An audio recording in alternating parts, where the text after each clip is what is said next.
Khalaqas samawati wal arda wa ja'ala dhulumati ila nur summa alladziina kafaru bi rabbihim ya'dilun waladzi khalaqakum min tin summa qada ajalan wa ajalum musamma indahu summa antum tamtarun wa huwa Allahu bis samawati wa fil ardi ya'lamu sirrakum wa jahrakum wa ya'lamu ma tasifun.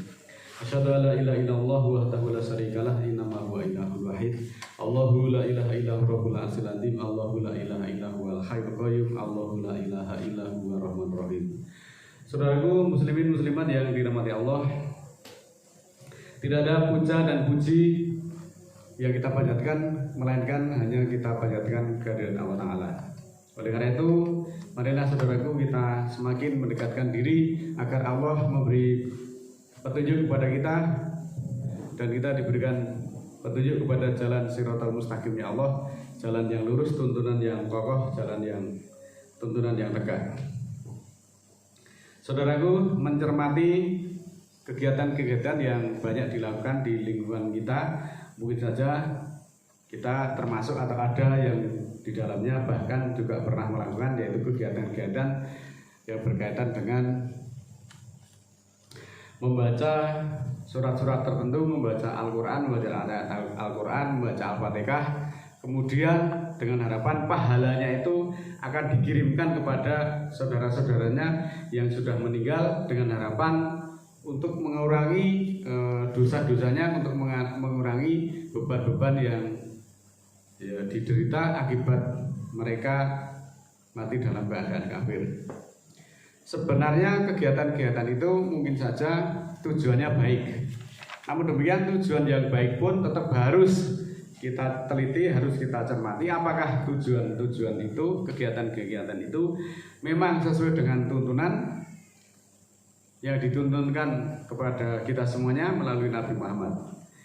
Sepanjang itu ada tuntunannya dan itu sesuai dengan Al-Quran, tentu hal itu baik-baik saja karena tujuannya juga baik, memintakan ampun atau untuk menebus dosa orang-orang tua kita, keluarga kita, kerabat-kerabat yang telah meninggal dunia dengan melakukan bacaan-bacaan tertentu, bacaan Al-Fatihah, bacaan Al-Quran, kemudian kita melakukan ziarah kubur pada hari-hari tertentu, hari Jumat atau bulan-bulan tertentu. Sepanjang itu tidak bertentangan dengan tuntunan Nabi yang ada di dalam Al-Quran, tentu hal itu sangat baik untuk dilakukan. Oleh karena itu marilah kita cermati agar kegiatan-kegiatan yang dilakukan itu tidak menyimpang dari Al-Quran. A'udzubillahi minasyaitonirrajim. Bismillahirrahmanirrahim. Surat ke-17 ayat 15 ataupun surat Al-Isra.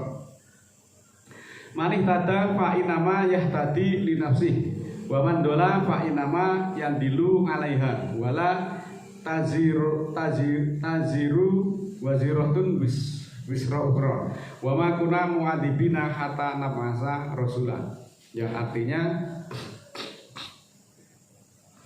siapa yang mendapat petunjuk maka sesungguhnya petunjuk itu untuk dirinya, dan siapa yang sesat maka sungguh dia sesat atas dirinya pula, dan tidaklah yang berbeban itu memikul beban orang lain, dan tidaklah kami menyiksa hingga kami bangkitkan seorang rasul.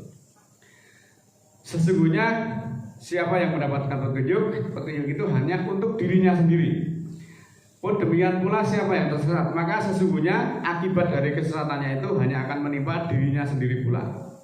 Seseorang yang berdosa tentu tidak akan memikul dosa orang lain. Dan Allah menyatakan kami tidak akan menyiksa seseorang hingga kami mengutus seorang rasul.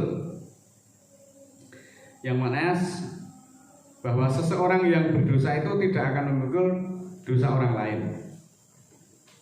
Kemudian dilanjutkan di dalam surat ke-6, surat Al-An'am ayat 64, Qulillahu yunajikum minha wa min kulli karbin tsumma antum tusyrikun.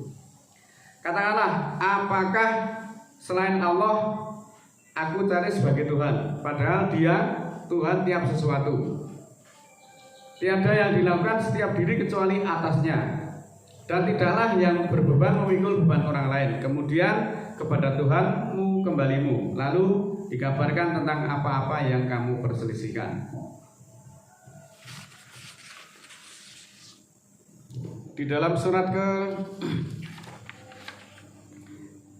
35 surat Fatir ayat 18 ditegaskan lagi bahwa wala taziru waziratun wisra ukhra wa in tan'u musqalatun ila himliha la yuhmal minhu sayun walau kana da kurba innama tundiru ladina yahsauna rabbahum bil ghaibi wa aqamus shalah wa man tazakka fa innama yatazakka li nafsihi wa ilallahil masir.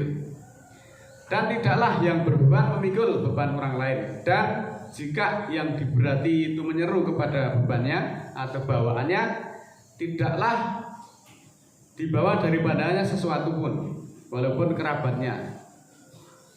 Sesungguhnya yang engkau beri peringatan adalah orang-orang yang takut kepada Tuhannya yang dalam gaib dan mendirikan sholat. Dan siapa yang bersikap cerdas, maka sesungguhnya dia bersikap cerdas untuk dirinya.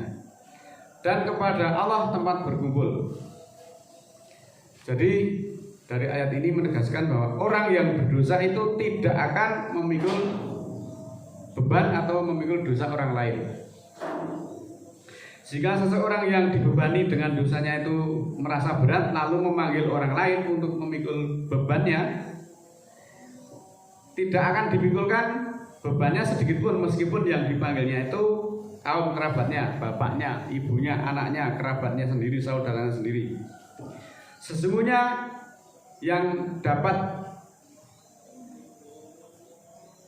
kami ulangi, sesungguhnya yang dapat engkau beri peringatan hanyalah orang-orang yang merasa takut kepada Tuhannya sekalipun dia tidak melihatnya. Jadi orang-orang yang diberi peringatan itu hanya yang merasa takut kepada Tuhannya. Orang yang tidak merasa takut, kamu seru sampai seberapa kali pun tetap dia tidak akan menuju seruan itu. Dan mereka yang menegakkan sholat, siapa yang mensucikan dirinya, sesungguhnya dia mensucikan dirinya untuk kebaikan dirinya. Dan hanya Allah, kepada Allah tempat kembali. Surat ke-39, surat Az-Zumar ayat 7. Intahfuru fa innallaha ghaniyun ankum wala yarda li ibadihil kufra wa intus taskuru yardahu lakum wala taziru waziratun wisra ukhra summa ila rabbikum marji'ukum fa yunabbi'ukum bima kuntum ta'malun innahu alimun bidatis sudur. Jika kamu kafir maka sesungguhnya Allah lebih kaya dari kamu dan Dia tidak meridhoi kekafiran bagi hamba-hambanya. Dan jika kamu bersyukur, Dia meridhoi bagi kamu. Dan tidaklah yang berbeban memikul resiko orang lain. Kemudian kepada Tuhanmu kembalimu. Lalu akan dikabarkan kepadamu apa-apa yang kamu lakukan. Sesungguhnya Dia Maha mengetahui yang memiliki dada. Dari ayat ini sekali lagi ditegaskan bahwa masing-masing orang itu memikul dosanya sendiri-sendiri. Meskipun karibnya, kerabatnya, bapak ibunya itu diseru untuk meringankan dosanya, itu juga tidak bisa. Ini juga Allah menegaskan jika kamu kafir, sesungguhnya Allah lebih kaya dari kamu. Misalnya orang disuruh untuk sholat Jumat, wah dengan berbagai alasan, wah saya nanti meninggalkan sholat Jumat, bagaimana kalau saya kemudian dikeluarkan dari pekerjaan? Nah, kalau kamu dalam keadaan seperti itu, kamu dalam keadaan kafir. Ketahuilah bahwa Allah itu lebih kaya jika kamu kafir. Allah itu lebih kaya, tidak pernah merasa kekurangan meskipun mencukupi kebutuhan seluruh manusia yang jumlahnya bermiliar-miliar. Kenapa kita justru khawatir? Maka adalah kita senantiasa komitin di dalam menjalankan, di dalam perjuangan agar senantiasa kita diampuni dosa-dosanya. Ala taziru waziratun wisra ukhra. Ketahuilah bahwa yang berbeban tidak memikul dosa orang lain. Muslimin muslimat yang dimuliakan Allah, orang berdosa di akhirat nanti itu penuh dengan berbagai kesulitan. Jadi tidak sempat memikirkan orang lain, sedangkan dirinya sendiri itu penuh dengan kesulitan dan tidak bisa menolongnya, apalagi mau menolong orang lain. Menolong dirinya sendiri saja tidak bisa. Lalu bagaimana mau peduli dengan orang lain, meskipun orang lain itu adalah kerabatnya sendiri atau saudaranya sendiri. Jadi masing-masing nanti akan memikul akibat atau resiko dari apa yang kita lakukan. Kalau senantiasa orang berbakti kepada Allah, maka di akhirat Allah yang akan menolong. Tidak perlu bengok-bengok mengundang seduluri, mengundang bapak nih, kon jalan ngapro, tidak perlu. Menolong Allah itu Ketika kita hidup di dunia, kita harus menolong agama Allah, yaitu menyampaikan apa-apa yang menjadi risalah Allah, kemudian disampaikan kepada kaum kerabatnya. Itu yang nanti akan memberi pertolongan kepada kita di akhirat nanti ketika kita berjumpa dengan Allah. Sebaliknya orang yang senantiasa berdoa, yang senantiasa berdosa maksud kami, meskipun menyeru pada saudaranya untuk memintakan ampun, tetapi tidak akan bisa diterima. Lebih lanjut di dalam surat ke-9 ayat 84, orang berdosa itu disolatkan pun Allah melarangnya. Wala tusalli ala ahadi minhum mata abadan wala taqum ala qabrihi innahum kafaru billahi wa rasulihi wa matu wa hum kafarun. Dan jangan salatkan atas seseorang dari kamu yang mati untuk selamanya, dan jangan pula berdiri di atas kuburnya, sesungguhnya mereka mati dalam keadaan kafir kepada Allah dan Rasulnya, dan mereka mati dalam keadaan fasik.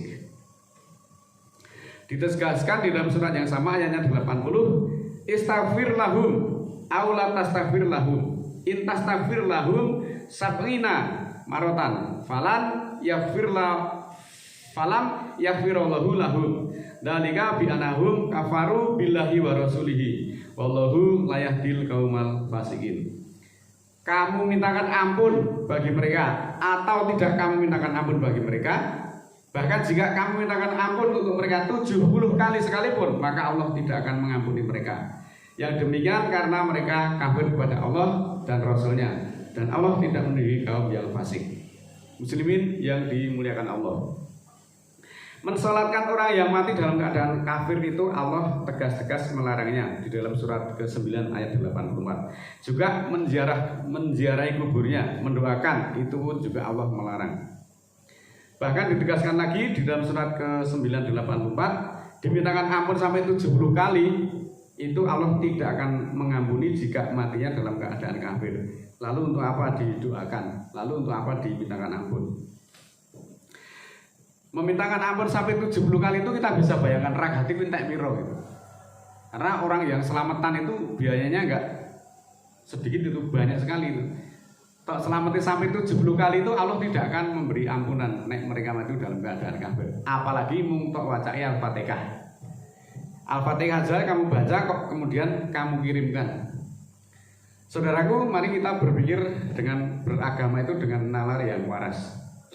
Ketika kita membaca Al-Fatihah kemudian Al-Fatihah itu dikirimkan, pertanyaan kita, apa kok iki serang butuhke Al-Fatihah? Kok mbok kirim gitu? Kalau kamu kirimkan kan berarti kamu sendiri tidak membutuhkan. Ibaratnya ketika kita setiap hari itu menanak nasi kliwet, kemudian setelah nasinya masak dikirim kepada tangga-tangganya semuanya. Nah malah kafiran dewi. Ya benar itu mengirimkan itu baik, tetapi kamu sendiri justru nanti akan kelaparan karena semua nasi yang kamu masak itu kamu kirimkan. Demikian juga kita itu hobi membaca Al-Fatihah kemudian dikirimkan. Apa kuis dewi serang butuh Al-Fatihah? Hendaklah kita di dalam beragama itu tidak taklid buta, tetapi hendaklah kita dengan menggunakan nalar yang waras. Tuntunan Allah jelas, orang yang kafir tidak boleh disolatkan matinya, juga tidak boleh dimintakan ampun. Kemudian kegiatan-kegiatan yang serupa mestinya kita jangan hanya mengikuti kebanyakan, karena mengikuti kebanyakan orang-orang di muka bumi. Surat ke-6 ayat 115, mereka jelas hanya akan menyesatkan kamu dari garis hukum Allah. Bahwa yang diikuti oleh mereka hanyalah dugaan dan mereka hanya mengira-ira. Tidak ada kepastian, mereka yang mengkira-kira. Aku yang mau menurut bapakku, aku yang mau menurut tradisi yang dilakukan oleh nenek moyang kita. Tidak ada kepastian. Tetapi kalau kita mengikuti kepastian, yaitu Al-Quran, itu jelas. Oleh karena itu, jangan ikuti petunjuk yang selain Al-Quran. Petunjuk Allah itu ada di dalam Al-Quran. Tidak ada petunjuk di luar Al-Quran. Oleh karena itu, sekali lagi saudaraku, marilah kita mohon-mohon kepada Allah. A'udzubillahi minasyaitonirrajim. Bismillahirrahmanirrahim. Allahumma ighfir li walil mu'minina wal mu'minat al ahya'i minhum wal amwat innaka samil qaribun mujibud da'wat innaka 'ala kulli shay'in qadir. Rabbana la tu'akhidna in nasina aw akhtana. Rabbana wa la tahmil 'alaina isran kama hamaltahu 'alal ladzina min qablina. Rabbana wa la tuhamilna ma la taqata lana bihi wa'fu 'anna waghfir lana warhamna anta maulana fansurna 'alal qaumil kafirin. Subhana rabbika rabbil izzati amma yasifun wa salamun 'alal mursalin walhamdulillahi rabbil alamin. Assalamualaikum warahmatullahi wabarakatuh.